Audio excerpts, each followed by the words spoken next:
And now the fun part. It's divine.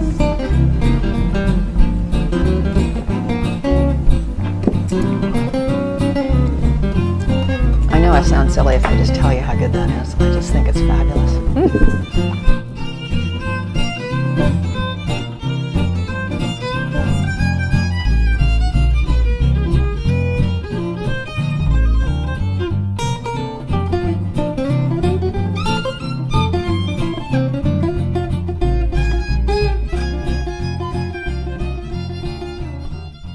Welcome to the Essential Cuisine Kitchen. I'm Susan Campbell, and I'm here to share with you some methods of making cultured vegetables and kefir. First, we're going to make the cultured vegetables, and if you've watched my a la oil segment or even the raw food segments of Essential Cuisine, then you would know all about cultured foods. Cultured foods are fermented foods. They are, in cultured vegetables specifically, have been cultured and are very rich with probiotic bacteria. That's alive, acidophilus, bifidus, and other probiotic elements that come together and ferment to make a living food. And when I say living, you've probably seen them often, because when we've opened the jars of rejuvenative foods, those are the live cultures, you actually, sometimes when we open the jar, they completely grow right out of the jar because they're still alive. Now, sauerkraut is a cultured vegetable, but often the sauerkraut has been pasteurized. The cultured vegetables that we've worked with before are not pasteurized, they're alive. So they've been made with raw vegetables, they've been cultured, and then they've been enjoyed. And so it's much like a canning process. There's several different ways to do it. I'm going to show you a couple variations. We're going to start with just a simple recipe of cabbage and some sea vegetables, and as we roll along, who knows what else we might throw into the mix here. But when you first get started, you want to just start with something very basic like cabbage, maybe some ketchup, some carrots. Yeah, you could put tomatoes in there, I guess, and some sea vegetables and some salt. So we're going to start off, we have to grind all the cabbage up, and you need a big workstation, and you really need a food processor. If you don't have a food processor, then you're probably just going to be doing lots and lots of chopping. And of course, that is always available to you. But before we went on camera here, we went ahead and shredded this cabbage and made it into a nice shredded consistency. Now you can ferment larger pieces, like in kimchi you'll see chunks of carrot and bigger pieces of cabbage and maybe bigger pieces of other kinds of vegetables. I personally like it when it's small like this. It's a little bit easier to chew. You know what? It's all good. But this is what we're going to do. This is what we're going to start with. Now, the way we're going to begin today is we're going to actually make a slurry culture mixture that we're going to add to the vegetables before we can them. So it's like a three-step process. You don't have to do this. You don't actually have to put a culture into it. And by culture, I mean a little packet. These are the grains that will actually come alive, and they are the friendly bacteria that will start to eat the sugars of the vegetables. We're even going to put a little sugar in there so that it can start to eat the sugar and ferment and create this wonderful probiotic formula. The benefits of these foods we've gone over many times. You should eat these foods with every meal. You should eat them every day. They will highly aid you in your digestive process. This is a living food, and again, we suggest having it with all of your meals, or at least every day in your diet. So, getting started with creating a slurry mixture with the friendly bacteria, with the culture that we have purchased here. And incidentally, I get these from, you can get them in many different cultures. I do like this particular one from Wilderness Family Naturals. And you can get the information on our website. So I've got a little bit of water in there, a cup of water in the blender. And I'm going to just use my hands here and fill up another cup of cabbage. And there are instructions inside of the packets of culture that you get. And those are the instructions I'm following. Now, what you want to do is create a mixture here that's not too thick and not too thin. So what does that mean? That's what I asked when I was reading the directions. You want sort of a slurry.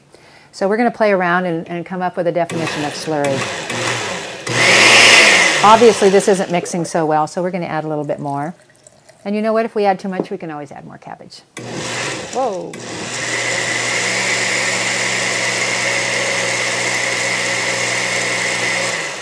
Now I'm going to mix this up a little bit more, but first I'm going to throw in the sugar. Sugar's back here. I measured out a teaspoon of sugar, and this is a raw sugar so that it's full of its minerals. It hasn't been stripped of them. We're going to put the sugar in there. We're going to mix this just a little bit more, and then we're going to add the culture.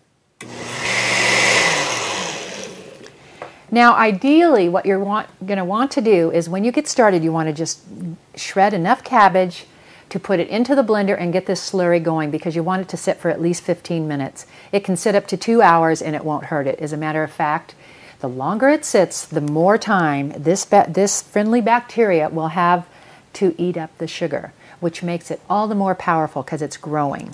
It's going to grow anyway in your vegetables or in your canning jar when we finally place it to its home where it's going to ferment for several days. So it doesn't have to do it here, but I want to let you know that it doesn't hurt to do it longer. So you can see this grain is going in there. And this is several different grains. Sorry for the noise there. Several different strains, actually, of friendly bacteria, friendly flora.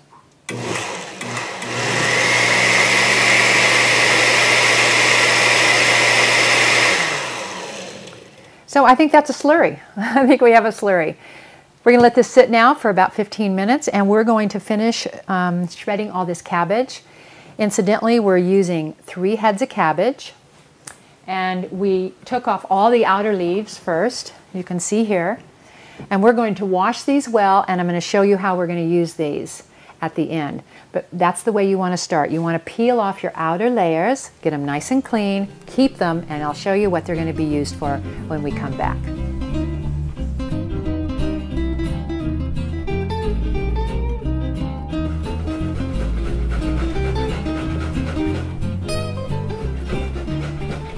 We left off grating, shredding a bunch of cabbage, and as you can see here, we have a bunch of cabbage. That's 3 heads of cabbage that we've got in some bowls here, plus I think we did about 4 or 5 carrots. And now I'm grating some ginger. We happen to have a nice big piece of ginger, and that's what I recommend when you're making your cultured vegetables, that you just put in whatever you want and you can experiment. I happen to love ginger, and we have this nice piece. So I'm going to go ahead and finish grating this, and then I'm going to add it, and we're going to create this slurry mixture and put it all together. You know, you can see that I didn't peel my ginger here. If I were going to be putting it in, you know, chopping the ginger up and putting it into any mixture, I would always peel it.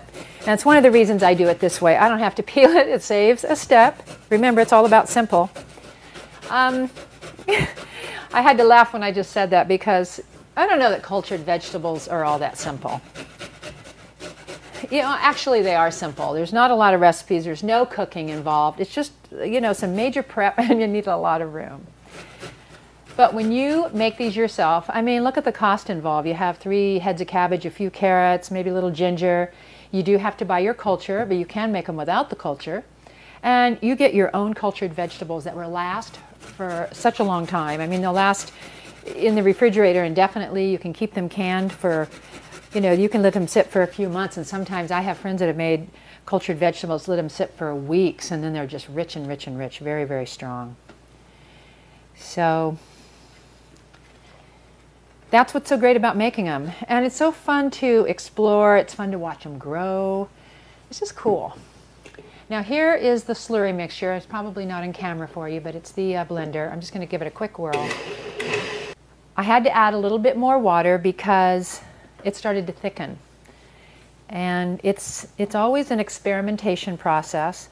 And even though there's directions on how to make this, this is the reason I'm making this DVD, because even sometimes when you read directions and you come up with all these questions like, well, what about that? Or what if this? Look at all that ginger. Now, ginger is very much of a warming food, and it's wonderful for your digestion. And since we're making a digestive food here, I think it'll have a nice tang with it with a little bit of ginger. You could put garlic in it, you could put caraway seeds, you could put dill, you could put oregano or basil. I mean, you can just imagine what you can do to this. Let's get all this juice. Okay, so we've got this great mixture. I'm going to put this back here and we're going to start mixing this together. I'm just going to leave my hands all juiced up because I'm going to use them here. Oops. Now, you guys that are watching this are going to experiment right along with us because we're not sure how much of this is going to fit in to the dishes that we have available. Because what you want to do is this stuff needs to be packed down tight. Put this up there. And I'm going to use as much as I can get in here. I'm going to try to get all the carrots, and I think that's about as much as I can fit. We may have to add some more.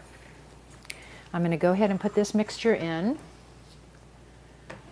And I can see that I'm going to give this another swirl because the ginger's all floating at the top. There we go. So now this has been sitting just about 15 minutes. I think it took us that long. Wow, can you see that? Just put that great probiotic mixture all in there. And now I'm just going to mix this up.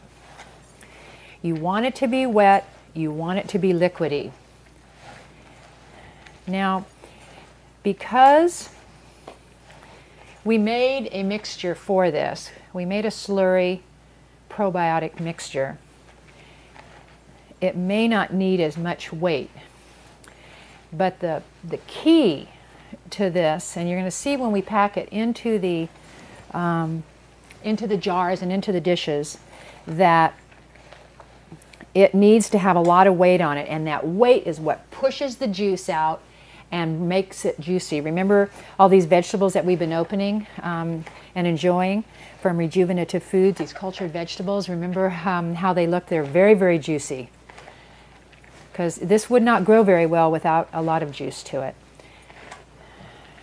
Now, when you make cultured vegetables, you never want to put it in a metal bowl, and you don't ever want to put it in a plastic bowl. Now, I know we're using a plastic bowl right now, but that's okay just to mix it. But I don't mean you don't want them to ferment in plastic, and you don't want them to be in metal.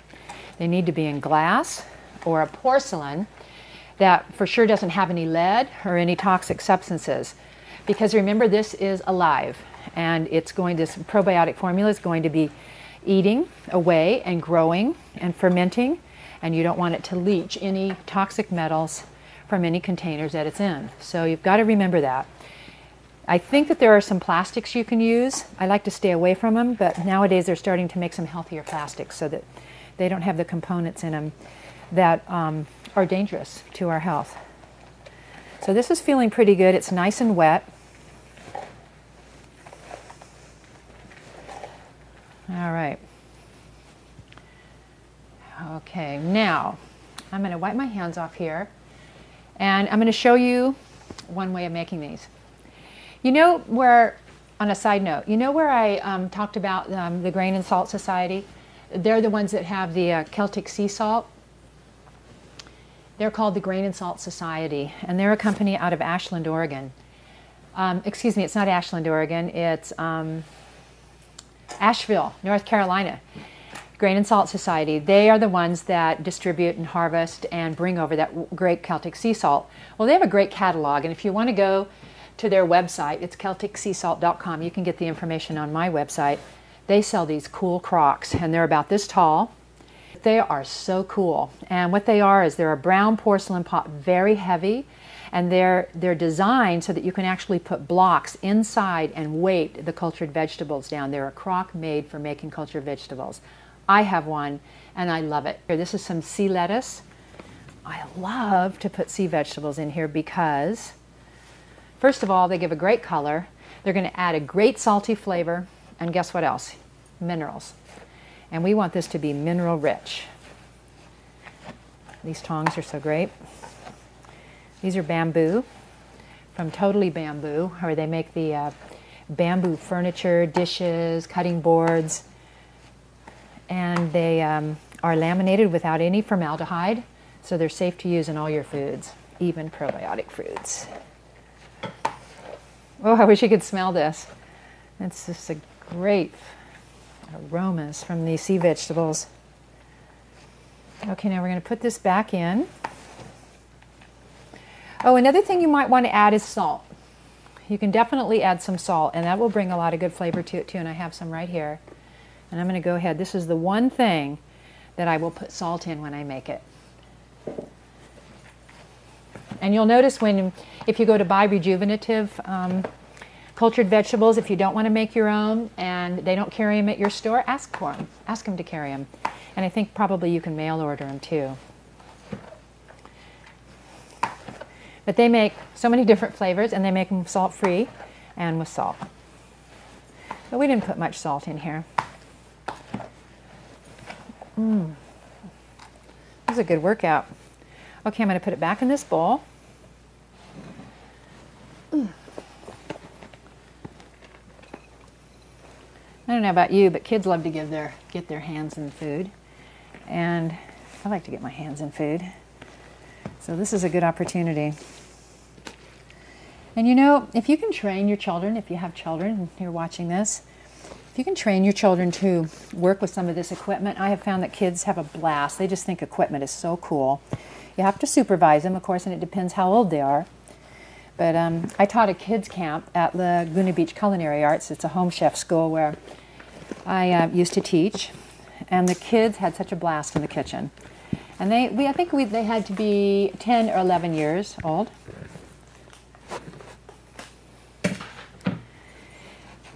And we taught them knife skills and taught them how to work some of the equipment and even taught them how to work on the stove. Let me put this back here.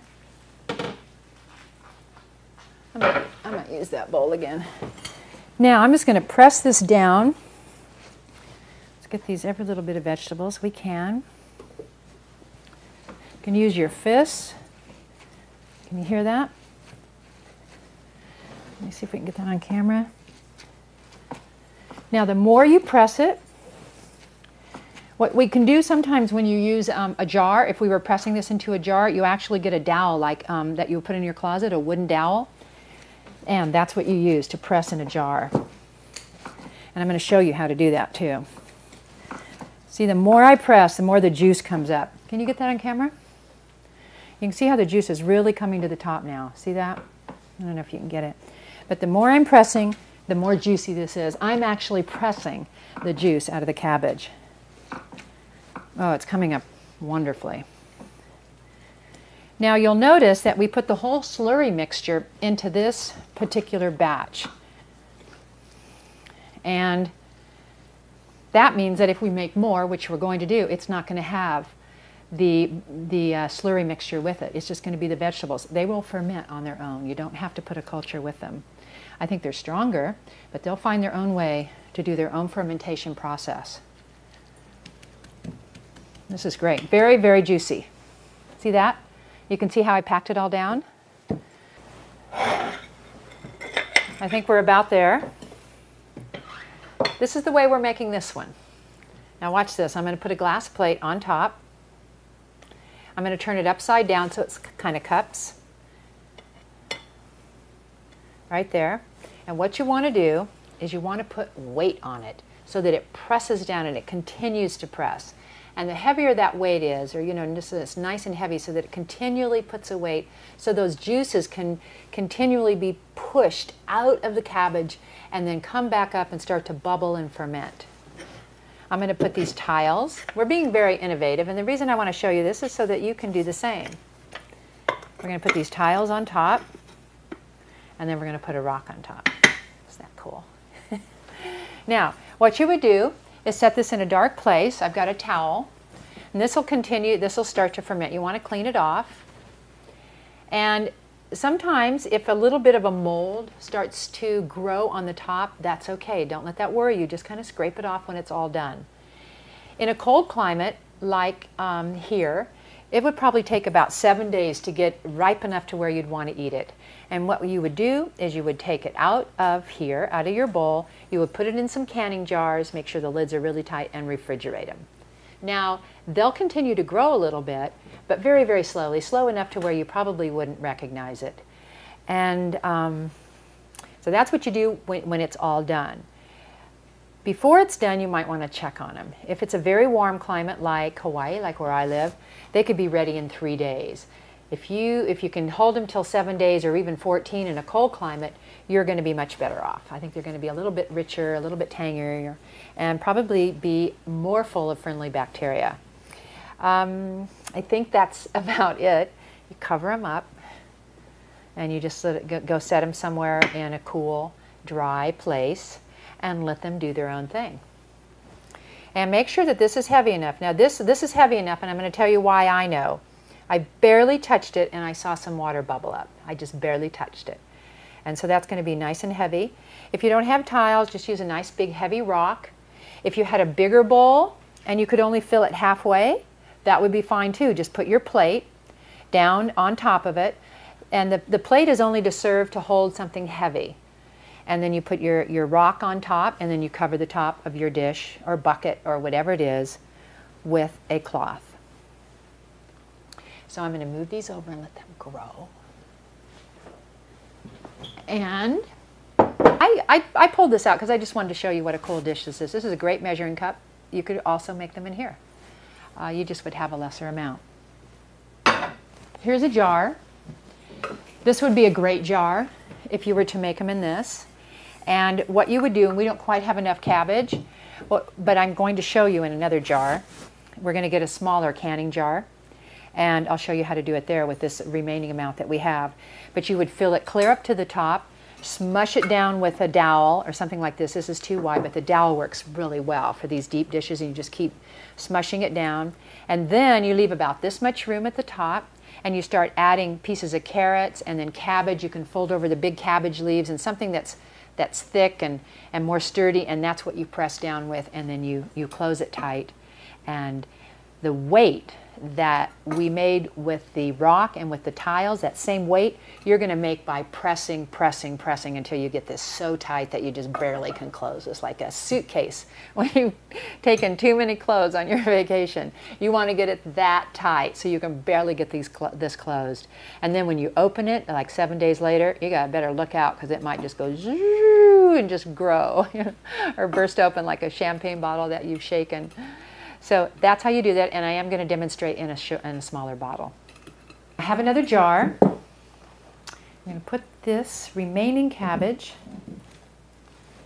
Now I want to say a couple things about you want when you put these aside to ferment, you want to put them in a dark corner somewhere out of the way of any heat or a bunch of light, and that's one of the reasons we cover it with the cloth so that you can keep any bugs out if any gnats want to come around. It stays clean that way, and it also keeps it nice and dark. And the other thing on the mold, if it does create a little mold on the top, you would definitely want to scrape it off because it will spoil the taste of the culture. I mean, who wants to eat mold?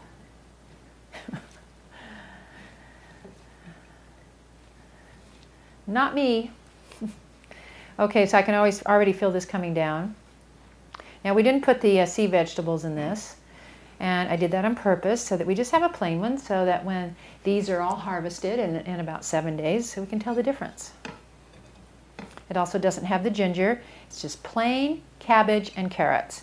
And I think this will illustrate on how easy this can be and how you don't have to get, so fancy, because you're still going to get the benefit of the food. And it'll be real interesting to see. I'm going to take some of these pieces here. Don't want to let anything go to waste. We've got a nice clean surface here. Okay, and now I'm going to press this down. Okay, can you hear that? So we want to keep pushing and get that really juicy. Now, when you're making these, it takes a little bit to estimate how much is going to fill a jar. Like, it looked like that would fill my jar, but when I start pressing down, then I got a lot of room left. And this is why you put some hard daikon or carrots or even potatoes, some hard pieces of vegetables at the top.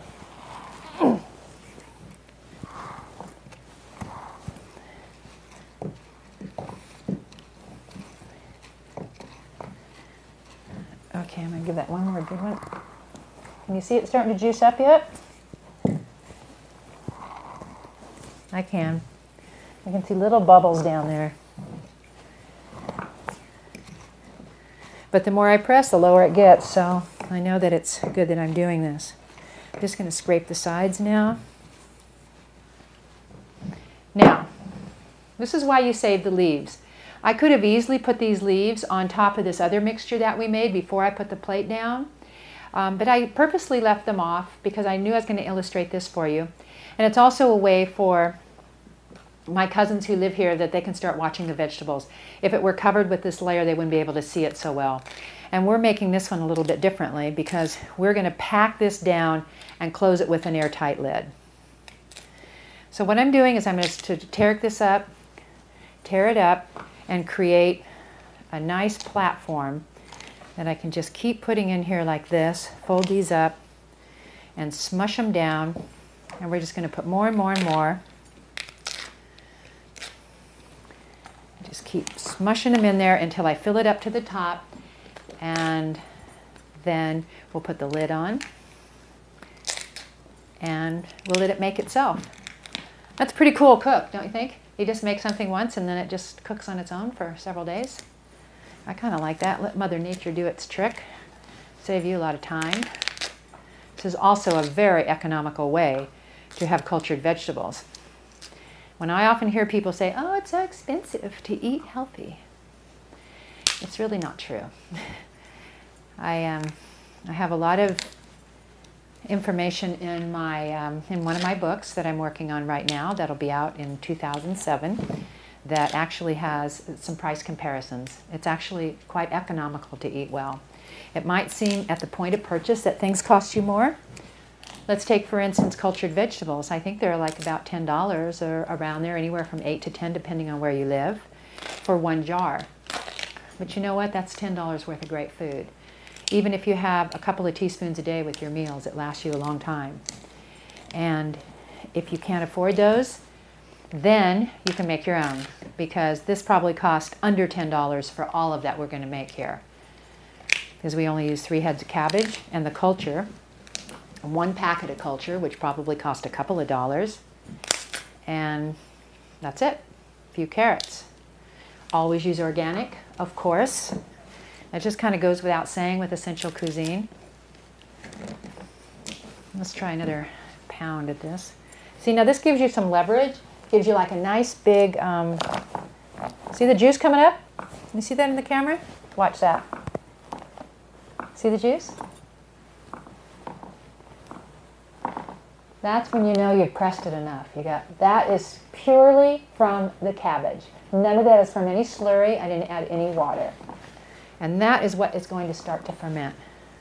It's going to, so to speak, eat itself. Eat the sugars from the food. That's why I like to put a little bit of carrot too, and sometimes beets are great because beets and carrots have a lot of sugar. And that's why we added some sugar to the other one. I wouldn't add sugar to one that didn't have the culture in it though to start. Okay, I think we can get a couple more in here, and we're going to get that suitcase, too full of suitcase, and see if we can get it. I'm getting on my tippy toes.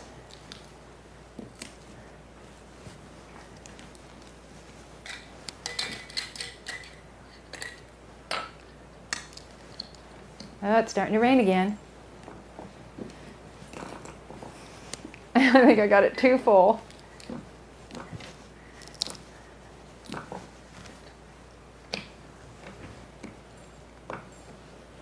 Okay, I do. I'm going to take this one out. There we go.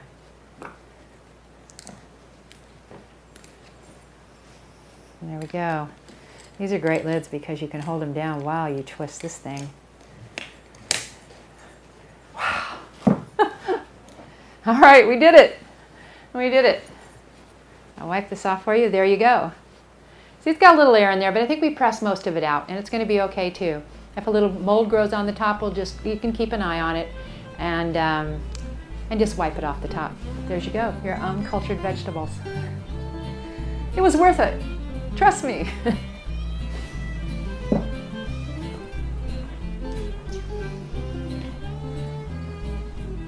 You know what we're going to do next? We're going to make the kefir. We've now made cultured vegetable. Kefir is cultured milk. So stay tuned, that's next.